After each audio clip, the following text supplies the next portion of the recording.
Can I let people in the session and see if there's any issues? So yeah, apologies if anyone had trouble with the link. We just got booted out of our Zoom accounts just before this session, so unfortunately we lost a few people. But the session will be recorded and then we'll be putting it on YouTube on our website and everything, so you'll be able to find it. Also, if there's any information, and we're going to go through a lot of information. So if there's anything you want to go back and look at, we'll be putting the slides and the recording on the website. So I'll give you our quick agenda for the session. So first we have a guest speaker from the Safety Abroad office, Lisa Campbell, who's going to explain what are the steps to take if you're even thinking of doing an internship abroad.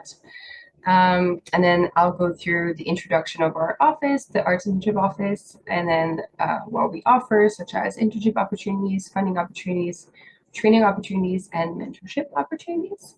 And then more resources on how to stay in touch with us. And there will be time for questions at the end of the session. So we'll try to cover everything, but if you do have any questions remaining at the end, feel free to stick around.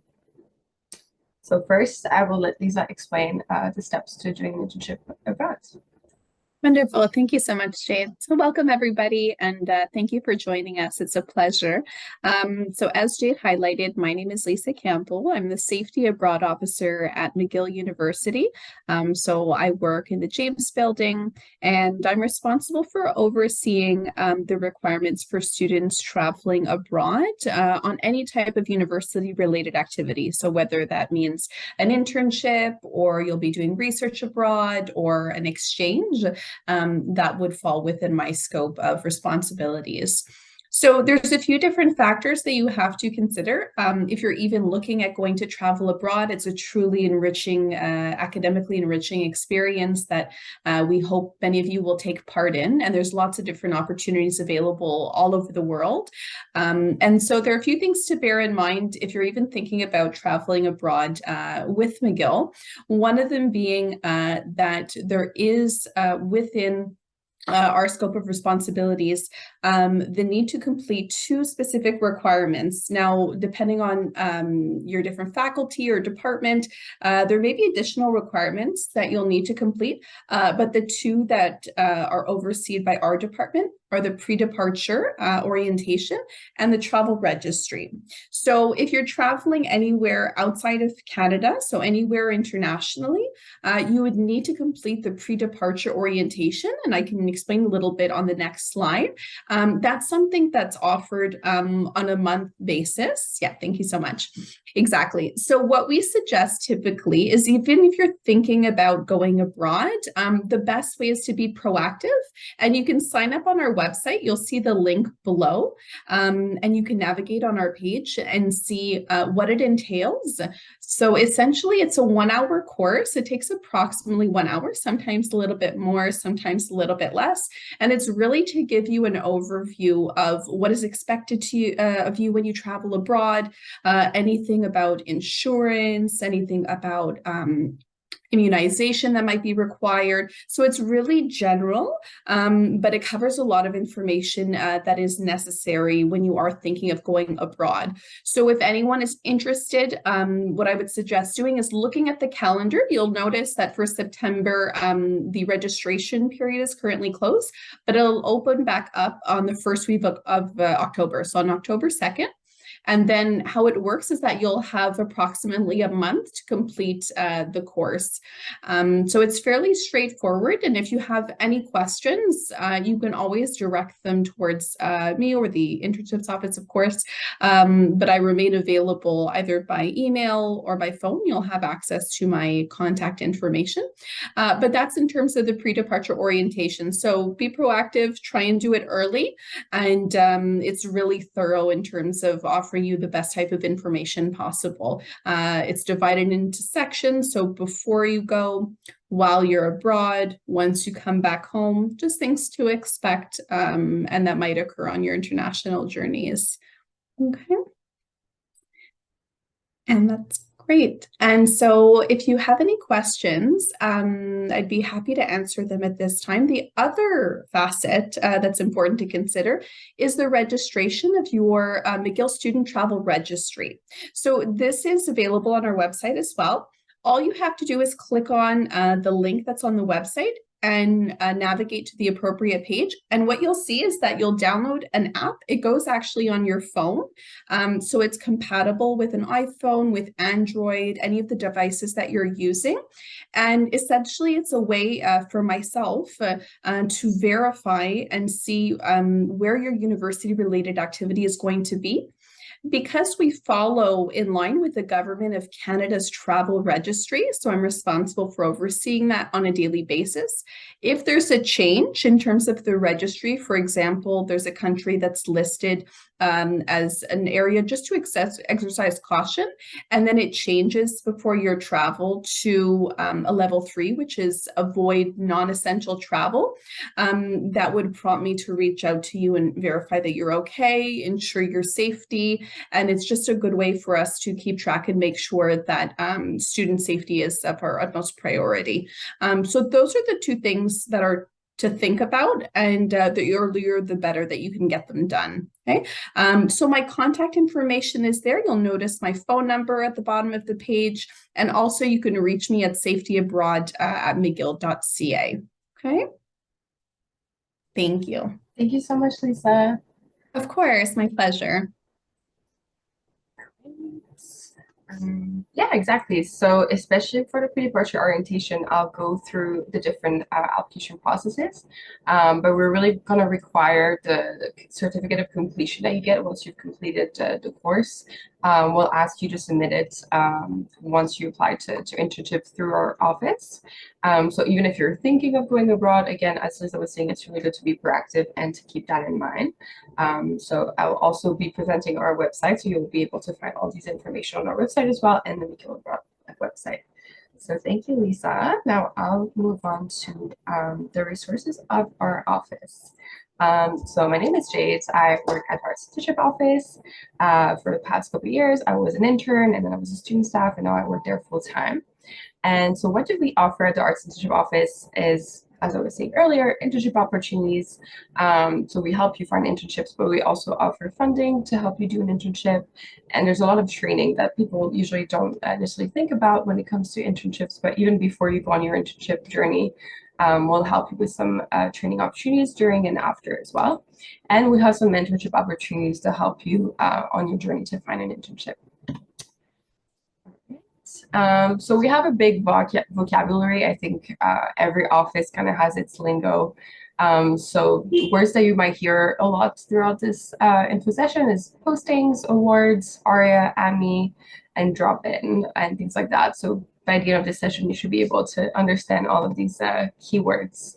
One big resource that we have is our internship timeline that you see here. A question that we get a lot from people who are just getting started on their internship journey is, where do I start?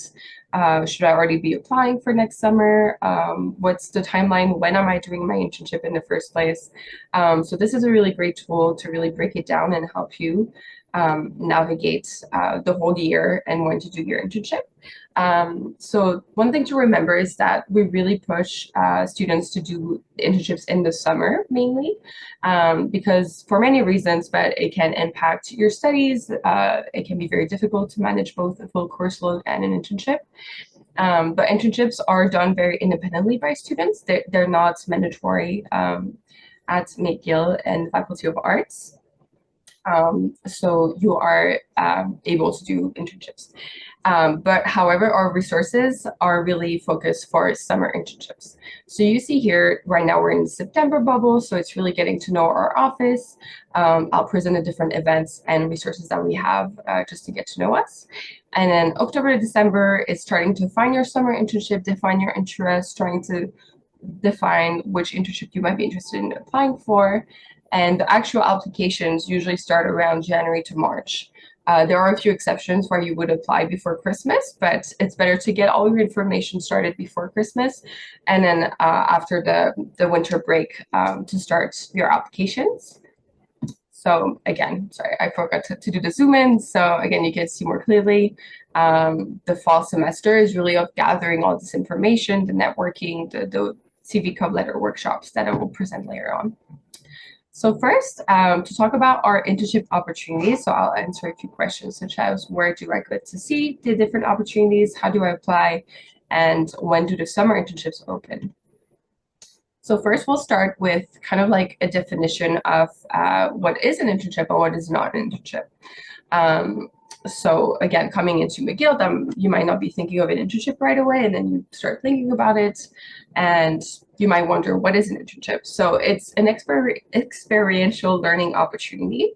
And the difference between a job and an internship is that there's a big learning objectives. It includes training, it includes supervision and mentorship. So you're not just executing tasks like for a job, you're also getting a lot and learning a lot from that opportunity, and you're getting mentorship from a supervisor. So you have to go into your internship with a learner's mindset. But again, internships are not necessarily mandatory as part of your studies. Again, they're not, there's no co-op program in the Faculty of Arts. So it's an endeavor that you can take on your own, but we're here to help you navigate that, and we offer a lot of resources to help you do your internship. A few things, again, to differentiate with an internship, if you're applying to our resources, you have to make sure to differentiate, is it an internship or is it a job? Again, you'll see on the left-hand side what makes it an internship. You have to be aware also of organizations that do volunteerism. So they usually extract a lot of money from students and from the communities that they work in, and do not have much benefits for the communities that they work in. Again, it kind of usually involves a lot of traveling to a very remote location.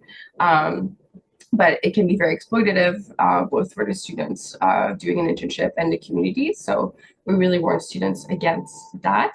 And there are out there some fee-based organizations. So those are organizations that will sell you a dream of like, oh, if you give us a lot of money, we will just give you an internship right away. A guaranteed internship. However, again, those have really led students to really dangerous situations, and you should never have to pay in the first place just to find the internship. Again, all of our resources are accessible and free. So really encourage you to come to us rather than those organizations that do not have your best interests in mind. All right, so we have 3 types of internships at the office. So the first are the Arts Internship Office postings. So that's one of the keywords that I was mentioning. So the postings, which I'll show you on our website, they are partnerships that we have with certain organizations. And those are reserved spots for McGill Faculty of Arts students. So it's only a short list of certain organizations that we worked with in the past that we vetted, and we take part in the application process and we review the applications, and we work hand in hand with those organizations. So I will show you how where to find those opportunities and how to apply for them. But then if you go through the postings and you're like, oh, either I don't qualify for them or there's nothing that really is interesting for me, obviously there's a lot more out there. These are only a few partnerships that we have in the first place. But if you want to explore other resources, there is a lot more out there. So we also have a few databases on our website that you can explore. And when you find your own internship, I'll get into the funding part. You can also apply for our internship awards. And then one specific type of award that we have is the Arts Undergraduate Research Internship Awards, usually called ARIA. So this is more for upper years that want to do research with a McGill professor, which I'll also explain in more detail afterwards. So first, I will just present our website as we go through the presentation. Can you see the website on the screen? And can you just confirm, or someone in the chats? Yes. Yes, okay, thank you so much. All right, so this is our website. So if you just Google Faculty of Arts Internship Office McGill, you'll find us very easily. So first, the internship section. So as I was mentioning, we have the internship postings and the find your own. And then there's a category for graduating students because all of our resources are for people that are coming back this semester. So usually, again, if you're doing a summer internship, you'd be coming back in the fall. So if you are graduating, for example, in December or in May this year, then we would advise you to go to the career planning services because, again, it's a different trajectory. Once you've graduated, it's different resources are available to you. So that's something to keep in mind. So you can see, again, a more detailed definition of what is an internship. Again, if you're trying to decipher, there's a bit more information about volunteerism and fee-based organizations I was mentioning, as well as the timeline that you can go see here on the website. And then to find the postings, here is the page. So you can find the different categories and kind of explore, for example, if you're interested in doing an arts and culture internship, you can see the different organizations with a little blurb about the organization itself. And then you can find the posting PDF. So this is the actual job description of the internship. You can see that they all say summer 2023 for now. So those were the job postings for this summer. It says here on the website, we'll be updating them by January 2024. Again, between now and January, we'll be asking the host organizations to make sure they want to renew their internship posting and see if there's any changes to the position. But everything that you see there will most probably be coming back in the next summer. They don't change a lot from one summer to the other, apart from like just a few details. So it's already good to get familiar with our postings with the organizations and see if there are some that you're interested in. And the deadline to apply will be February 11, 2024. So you have like a big month to actually apply, and the application process is pretty straightforward. So again, I'll be putting the info session here. This is the info session from last year about the posting specifically. And then the steps to apply. So again, reviewing all the opportunities for summer internships, carefully reading the PDF postings, which I will go back to again, which has all the details that you can think of for each opportunity. And talk to our advisors. So again, I'll share the resources on how to join us, but it's really great to, at this point in time, to network, to talk about past interns, talk to us about these opportunities to really know if it's the best fit for you and if you have a chance of getting selected. And then in preparing the materials, so you can see what to prepare, it's really your targeted CV and cover letter that you'll have to submit. And there is a limit of maximum 3 internships per person that you can apply for. The reasoning behind that is that we have about maybe like 60 opportunities. We don't want everyone to just copy paste and apply for every one of them. We really want you, again, to get all that information, make sure it's the best match for you, and to really downsize to 3. So again, if you apply to those 3 and then you don't get selected for any of them, you can still find your own. So there are still a lot of opportunities out there for you. So again, talking to our advisors, myself and our student staff at this point of the year is really the best way to get all those factors in. And then once you're ready to apply, there is a web form, again, while you'll submit all the details. So again, if you can take the time to read this page, it really answers all the questions you might have. And make sure to read the requirements and the timeline to keep in mind when you're applying. So again, to show you the PDF, so it's all the buttons under each. And again, it gives you detail about, is it remote, is it in person, description of host organizations, your duties, responsibilities. Sometimes it can be hard to find that many details about an internship, so we kind of pride ourselves to give you that much information. And again, you're able to come meet with us and talk to past interns to really get a feel of what the internship is. Again, with the hours and the remuneration, that might change for next summer. Good to keep in mind that all these postings are paid. They all come with a fixed award for the entirety of the summer. And again, more details on eligibility. The criteria can differ from one internship to another, so it's good to be attentive to those. So those are, I saw the question of, will there be an interview? So yes, for the internship postings, the first step is that you send in your CV and cover letter for your targeted CV and cover letter. So you pick 3 organizations, you write a CV cover letter that is very specific to those organizations that you're applying for. And then we'll select you for one of them. We'll like shortlist you, and then we'll do interviews, me and Anne, with those candidates. And then we'll forward you to the host organization, and sometimes they will also do an interview to make sure it's the right fit. But we help them with that. Yes. Just sorry to interrupt. Just maybe some people don't get selected too. It's not everybody that would get an interview. I think maybe that's just important. Yes, exactly. When people apply, then only if you get shortlisted and get a first interview with us and then get forwarded. So again, it can be competitive, but it can also be surprising which ones. So again, maybe I went a little fast here, but we do have, for example, some UN organizations. So that's always a big name. Obviously, everybody would like to do a UNHCR, or a lot of people often want to apply for these, but again, they can have pretty specific requirements. For example, these ones you have to speak Spanish. So again, if you're Spanish speaking, you might have a great chance of getting that internship. Again, don't be discouraged to think like, oh, it's too competitive, like I shouldn't even apply. Again, we'll make it quite easy with the CV and cover letter. If you start at this, the fact that you're here today is already a great head start. You'll get all this information. And that's why we have the deadline quite early in February, because we go through the applications in a few weeks, and then we give you enough time that if you don't get selected for those opportunities, then you would have time to also find some other opportunities. And as you're applying for our postings, you can always also keep looking for things on the side as well. It's like when you're looking for a job, you have to kind of put your eggs in all the baskets to land on something. So again, I'll go through more details on the internship search. But that's a great question. Thank you.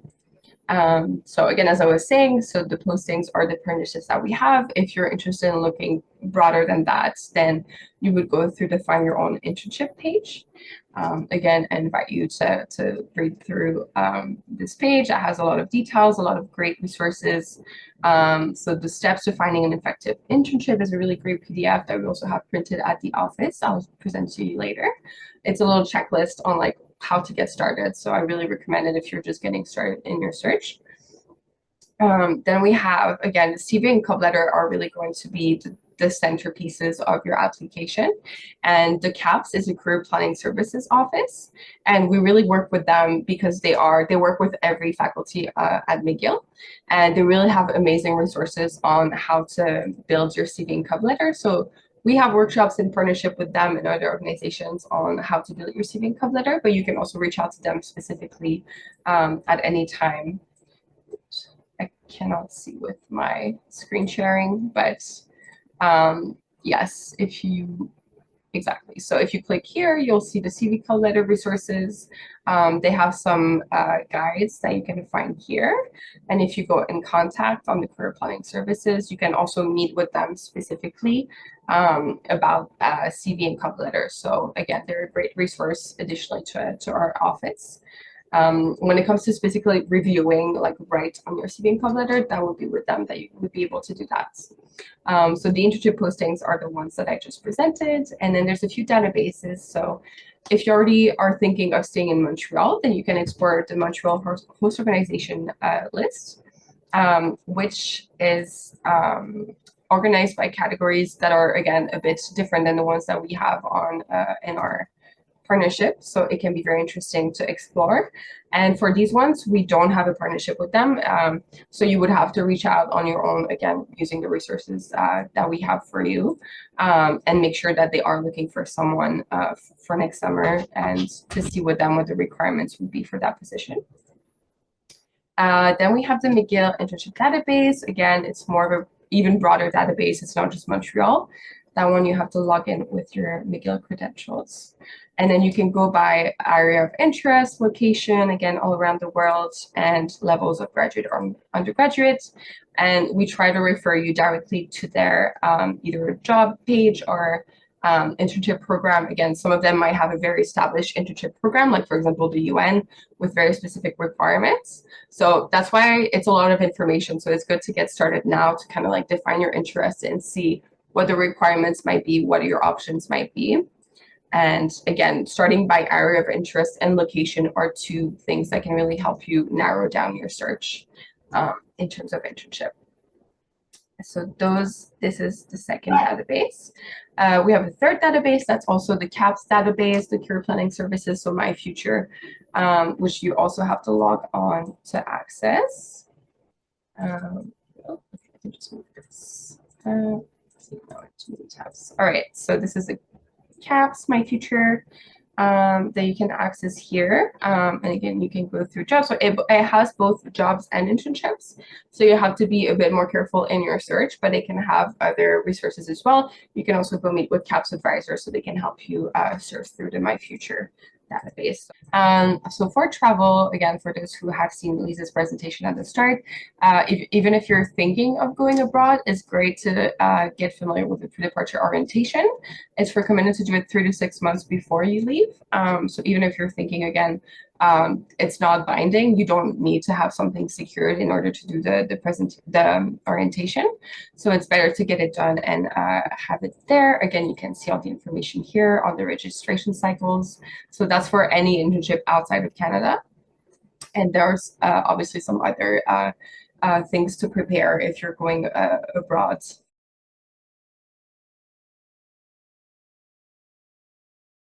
So again, you can go to the next section on our website, which is funding. Again, I won't go, we'll have a very specific info session about how to apply for funding. But just to keep in mind, again, if you find your own internship and again, it's either unpaid, you can review the eligibility and selection criteria.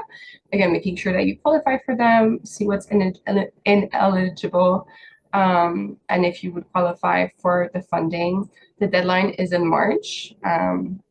And again, to link back to what Lisa was saying, if you're applying for something abroad, you'll have to have completed pre-departure by March while you're applying for the award. So it's good to keep in mind and to already have that on your timeline. Jay, one question came up for the deadlines for finding their own. Yeah, I see that question. So when is the deadline for applying for the jobs we find on our own? So that's what I was saying. Again, you will have to do your own search. They will all have a different deadline. Again, some of them might have a very specific deadline. Some of them you might reach out and kind of create your own internship spot for a certain organization. So you really have to start looking at those organizations and see if they have a deadline already. Again, as we put on the timeline, usually applications are between January and March for the summer. So if you look, before December, they sometimes might not have a deadline already. But again, if they have a very established internship program like the UN, they might already have also a deadline for next summer. So it's really a lot of your own search, but we can also help you guys by, again, defining your interest and location. Then you can go look on those websites and see if they have a deadline out already. So again, this is all the resources for our awards. As I was mentioning earlier, if you're interested in research, it's good to keep in mind that we have a specific program for doing research with a professor at McGill. Again, make sure to review the eligibility and selection criteria. This is more targeted towards upper years. This is only for undergraduate students. But for students who already have completed 60 credits, because we want people who already have some experience in research and an interest in research. But if you're just getting started at McGill, it's good to keep in mind for future summers.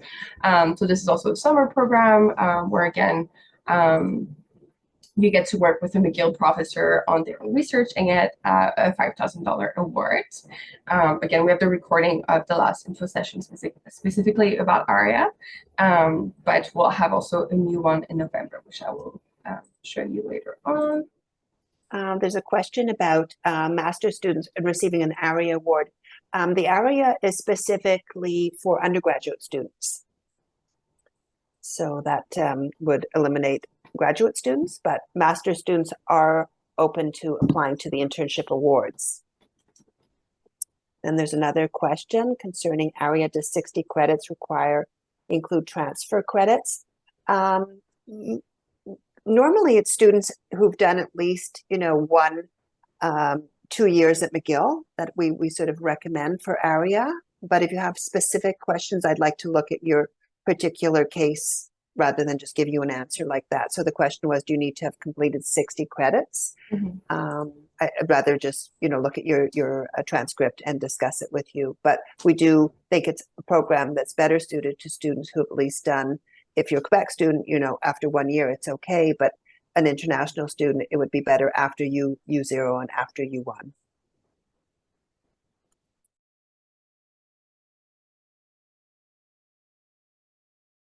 Have a mentorship initiative called AMI, the Faculty of Arts Internship Mentorship Initiative. That was created with the Arts Undergraduate Society. And the applications are open until September 30th. So you can see here, Menti sign up. And it's a really quick form. So this is an opportunity for you to get paired with a past intern. So again, if you're interested in posting, if you're interested in just someone that received an award, or if you're interested in applying for ARIA, then you can apply through this form. Again, just giving us a few details, and you can select if you're specifically interested in having a mentor that completed an ARIA internship, or someone that has either done an AIO posting or an award recipient. So again, this is a great opportunity. We're going to have some meetups. It's very low commitment. You just have to reach out to them and again, chats, either meet virtually or in person at least once, and ask any questions that you might have. Again, they'll only be able to share their own experience. If you have specific questions about the application process they might not be able to answer, you can always come to us. But it's a great way to do peer-to-peer and really get people's firsthand experiences. That's always what we recommend as the most inspiring out of this.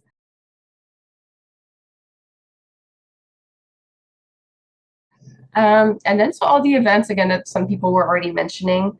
So today we already had some workshops. So as Anne was mentioning, we have the annual Faculty of Arts Internship event. So this is our annual event. It's open to everyone, and we really recommend for you to attend if you're interested in meeting some of the people. Again, AMI is one of the ways of getting paired with a past intern. But again, at the annual events, we're going to have speakers between 4:30 to 5:30. So it's first come, first served. So it's good to be between 4 to 4:30 to make sure you have a seat. And we'll have like an array of different speakers that have completed internships with us that are going to share their experiences. And then they'll be around for a networking between 5:30 to 7. So if you can make it before 5:30, then you could come after for the networking. We'll have also other past interns that will be there and that will share their experiences. So it's really a great opportunity. Again, we'll be there. So it's really a great networking opportunity and just to get some of that information extra that again from today. As I was mentioning, so we have a meet and greet before the deadline. So whether you applied for it or before, whether you are not sure yet, you can come on September 22nd. It's going to be in Leacock room 308, which is next to our office. And it's just a quick lunch from 12 to 1:30. And you'll be able, once again, to meet some past interns in a very casual setting and ask some questions about their journey as a student who found an internship. If you're interested in ARIA, you can come to the annual events and yes, and we have an info session again, so more like today, which hopefully was less technical difficulties, where you'll be able to get all the information on how to apply. But again, if you're looking for more networking and hearing about people's experiences, the October 3rd would be the best to attend. And then when it comes to training opportunities, so again, if you look at the timeline, in every bubble, there is some training that is that comes with the resources that we have. In this part of the timeline, it would really be, again, focusing on preparing your CV and cover letter.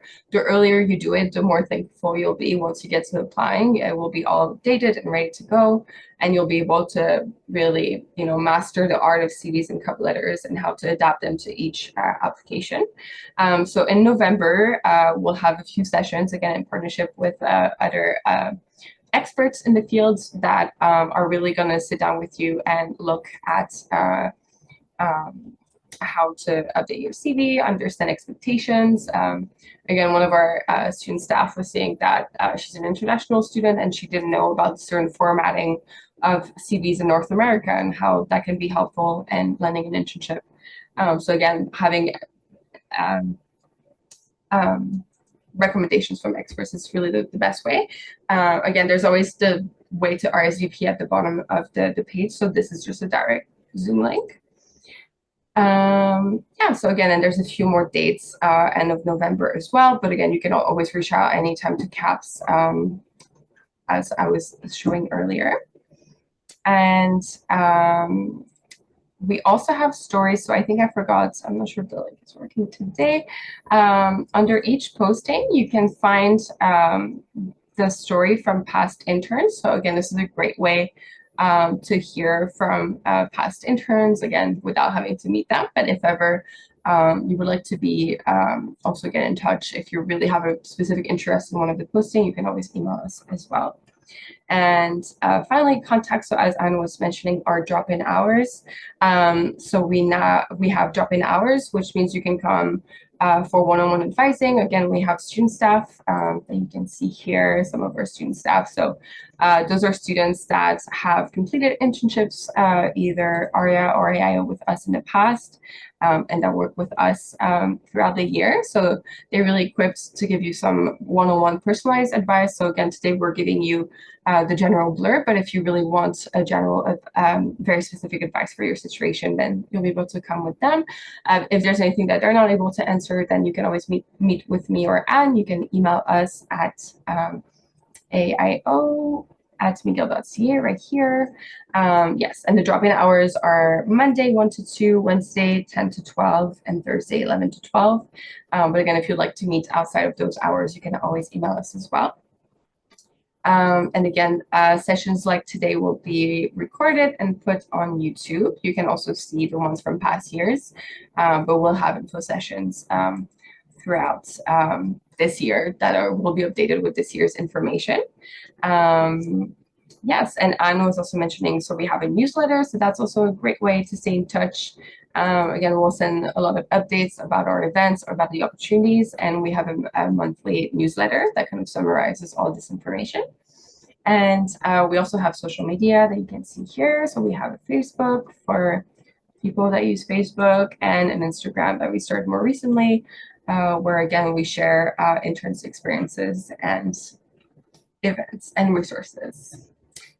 So yes, that's about it for the website. Again, I'm sorry I lost my slides. I think I had a few more things on there, but we can open up to questions now. And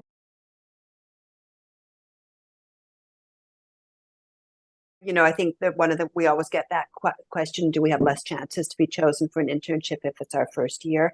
I think it's hard to define what first year at McGill is. So it's always best to come speak to us, because the first year for a Quebec student could be U1, but if you're an international student, it could be, U0 and U1. So come and speak to us. I think it's really the best. We don't want to discourage people, and we want to encourage you to apply, but we'd rather speak to you one-on-one.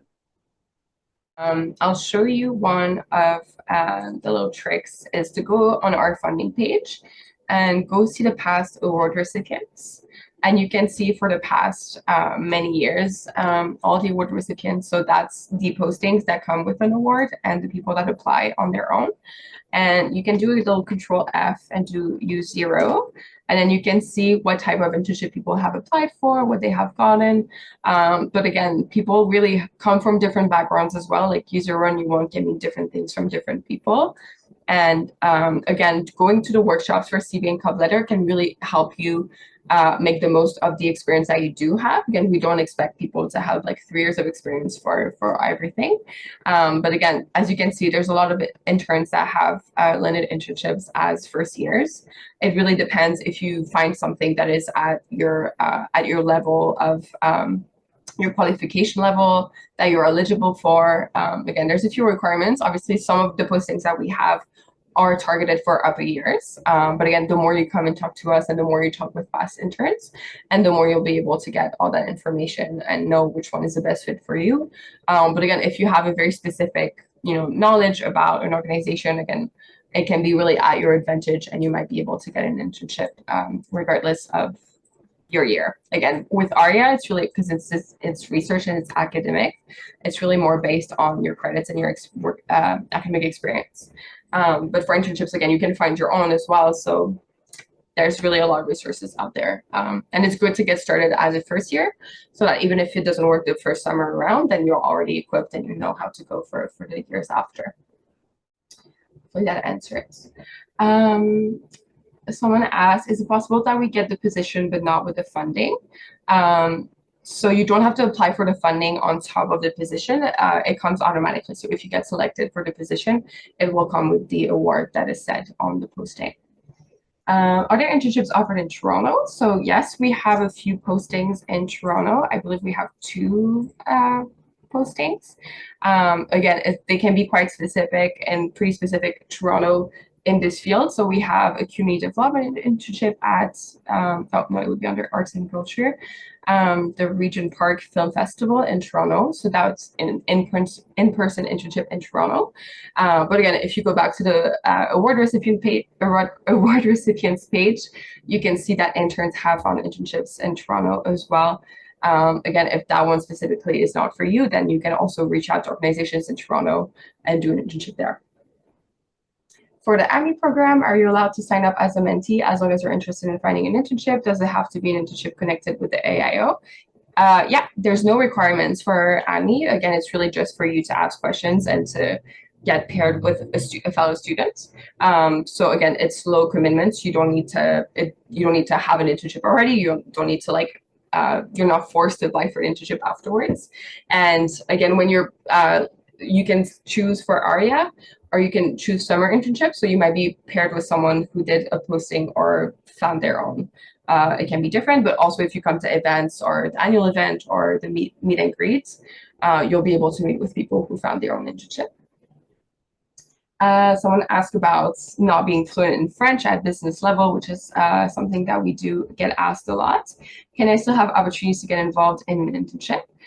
So yes, absolutely. There's a lot of, there are organizations in Montreal that are mainly Anglophone. Again, once again, the best way, I'm a broken record, but if you come meet with us or read through the requirements, again, you can see so this internship in Toronto, for example, does not require French, but it would say on here, host organization requirements, if French is required or not. So again, as you go through the posting, it's good to really make sure that you read through to make sure if there's a language requirement. And for example, the Montreal database, there are organizations where French is not required. They might not be front-facing, where you're talking to a lot of people. So you can find some opportunities, but then you might also explore Ontario or some things that are not too far. I think for Montreal, it is, I think it's highly recommended that you're bilingual in French, just because it's really how most offices work. But as Jade said, outside of Montreal, in Ontario, it's probably better if you're completely unilingual. Mm-hmm.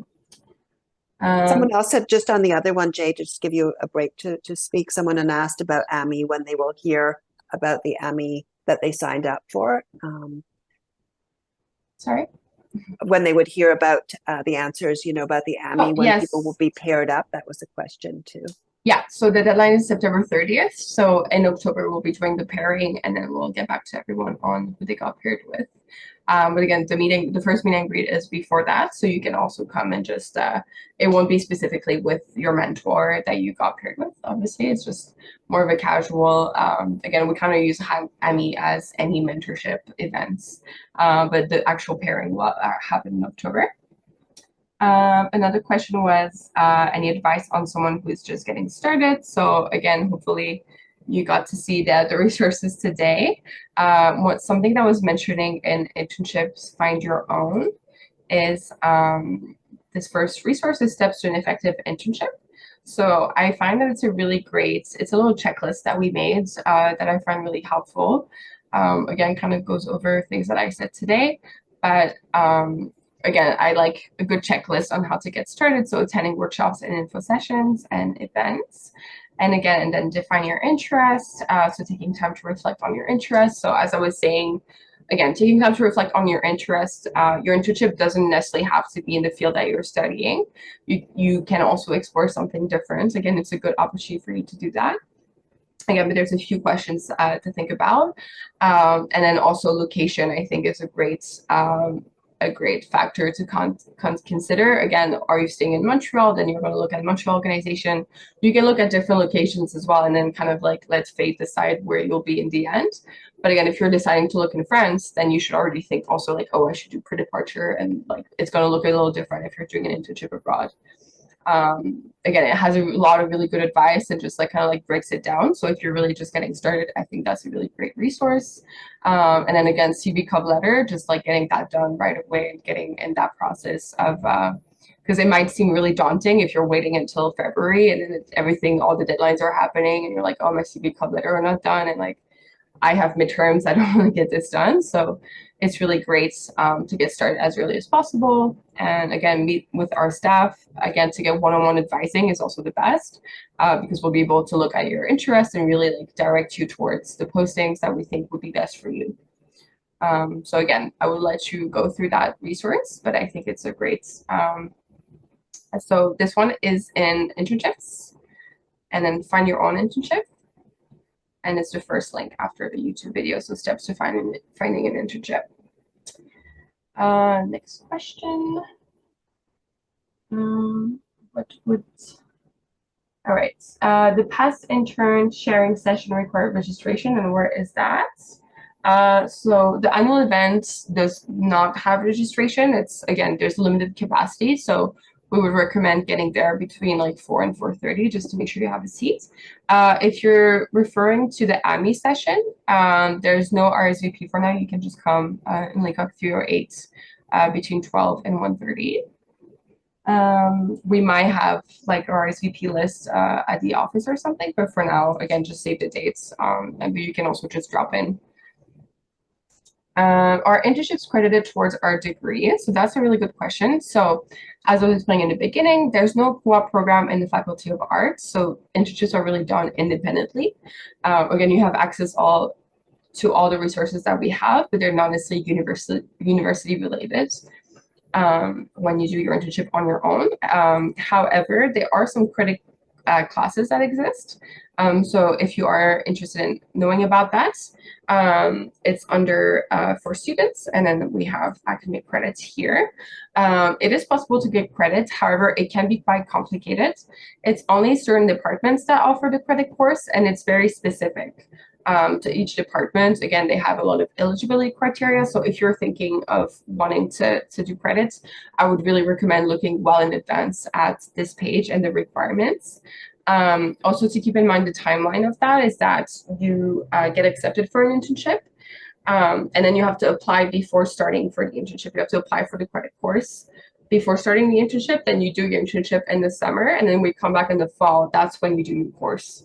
So again, it's quite a long timeline of doing your course, but and you need to get approval from our office, from the department, from your supervisor, academic supervisor. Anyways, it's a long process, and we recommend that you come talk to me and Anne before that. But again, if you want to export that, the first step would be to make sure that the department you're majoring in does offer the course in the first place.